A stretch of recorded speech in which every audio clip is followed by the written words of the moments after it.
Paper leak एक ऐसा नासूर है जो सालों से हमारे सिस्टम को खोखला कर रहा था, लेकिन हमारी सरकार ने इस बीमारी को जड़ से खत्म करने का फैसला किया और इतिहास में पहली बार इन नकल माफियाओं के खिलाफ सरकार ने एक ऐसा कठोर कानून लाया जिससे इन नकल माफियाओं की रूह तक कांप जाए। सरकार ने 27 जुलाई 2026 को पार्लियामेंट में एक बिल पेश किया था जिसका नाम है एंटी पेपर लीक बिल। और इस बिल का मुख्य उद्देश्य परीक्षा में हो रहे धांधली, नकल और प्रश्न पत्र लीक की घटनाओं को पूरी तरह से रोकना था, जिससे परीक्षा में पारदर्शिता और निष्पक्षता बनी रहे। इस बिल में सजा के भी कठोर प्रावधान है।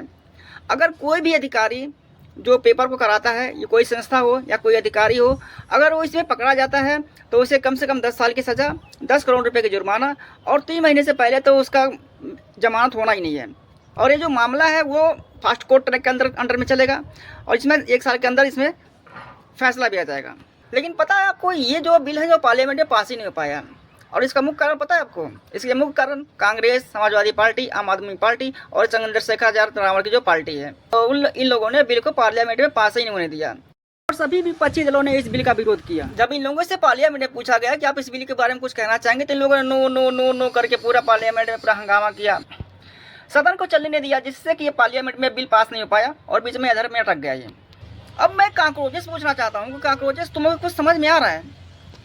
जब तक सरकार ने पेपर लीक पे कोई कठोर कानून नहीं बनाया था, इस पे कोई सख्त एक्शन नहीं लिया था, तब तक ये विपक्ष वाले छाती पीट पीट कर चिल्ला रहे थे, मरे जा रहे थे कि सरकार इस पे कोई कठोर कानून नहीं बना रही है, बच्चों के भविष्य खराब हो रहे हैं, डेली के डेली पेपर लीक हो रहे हैं।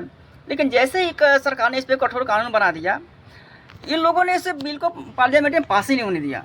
इन लोगों ने पूरे 36 दिन तक जंतर मंतर को जंग का अखाड़ा बना कर रखा था। देश में दंगा जैसे हालात पैदा हो गए थे, देश को जलाने की पूरी कोशिश की गई। क्यों? क्योंकि बच्चों के पेपर लीक हो रहे थे। और जैसे ही सरकार ने इस पे एक कठोर कानून बनाया, विपक्षी दलों ने अपने हाथी खींच लिए। तो मैं जेनजी से पूछना चाहता हूं कि क्या अब आप लोग इन विपक्षी दलों के खिलाफ भी कोई आंदोलन करेंगे? आप लोगों के भविष्य के साथ खिलवाड़ कौन कर रहा है? वो जो कठोर कानून बना रहा है जिससे कि पेपर लीक रुक सके, या वो जो इस कानून को पास ही नहीं होने देना चाहते हैं? जब तक धर्मेंद्र प्रधान का इस्तीफा नहीं हुआ था, तब तक ये लोग तो बच्चों का मसीहा बने बैठे थे वहाँ पे। इन लोगों ने पूरा दिखाने की कोशिश किया कि हमसे बड़ा कोई हितैषी इन बच्चों का है ही नहीं, जेनजी का है ही नहीं। लेकिन जैसे ही सरकार ने कठोर कानून लाया, इन लोगों की असलियत सामने आ गई। ये लोग असलियत में चाहते क्या थे?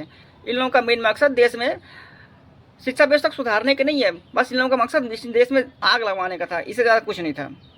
बाकी जेनजी जो है, जितने भी जेनजीज हैं, मैं उनसे अपील करना चाहूँगा कि एक बार आप लोग इस बात पर जरूर ध्यान दीजिएगा कि आप लोगों का हितैषी कौन है।